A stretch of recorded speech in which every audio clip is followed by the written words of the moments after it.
साथियों, महाराष्ट्र में और मुंबई में एक ऐसा विषय जो हमेशा लोग उसके बारे में जानना चाहते हैं, वो विषय है डब्बा वालों का। दोस्तों, मुंबई महानगरी में लोगों को खाना पहुंचाने का काम मुंबई के 5000 से ज़्यादा डब्बा वाले काफ़ी दिनों से करते आ रहे हैं और वो हमेशा चर्चा में इसलिए रहते हैं कि जिस तरह की उनकी व्यवस्था है, कभी भी उनकी कोई व्यवस्था आज तक फेल नहीं हुई। हजारों डब्बे अलग अलग जगहों से कलेक्ट करके अलग अलग जगहों तक पहुंचाना, कोई भी डब्बा इधर से उधर नहीं, और हमेशा से टाइम पर उनके भोजन को लोगों तक पहुंचा देने का काम बरसा बरस से ये डब्बा वाले करते आ रहे हैं। इस लॉकडाउन के पीरियड में जहां हिंदुस्तान भर में लोगों को तकलीफें हुई, उनमें से मुंबई के डिब्बा वालों को बड़े पैमाने पर परेशानी आई। परेशानी इसलिए आई कि वो एक मिडिल क्लास परिवारों से आते हैं, कम पैसे कमाते हैं, लेकिन लोगों के लिए खाना पहुंचाने का काम करते हैं। इस वर्ष लॉकडाउन लगने की वजह से पिछले 6-7 महीनों से उनके पास कोई रोजगार नहीं है।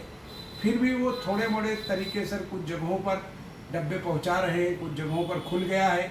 रेलवे ने भी उनके लिए सुविधा कर दी है, राज्य शासन ने उनको परमिट कर दिया है, लेकिन जो उनकी परिस्थिति है वो बड़ी भयानक है।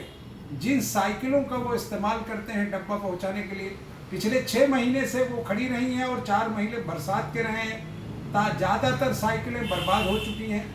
उनके पास घरों से चूँकि अलग अलग जगहों पे सबब में रहते हैं, स्टेशन आने के लिए कोई साधन नहीं है। उसके बाद उनके पास जो पूंजी थी वो सब हर तरह से ख़त्म हो चुकी है।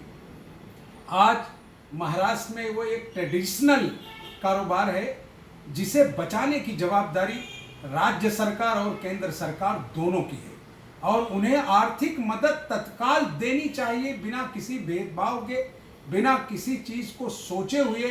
राज्य सरकार महाविकास आघाड़ी के मेल से सरकार है। महाविकास आघाड़ी में तीनों पार्टियां, शिवसेना के मुख्यमंत्री हैं आदरणीय उद्धव जी, कांग्रेस से बाला साहब और एनसीपी से पवार साहब हैं।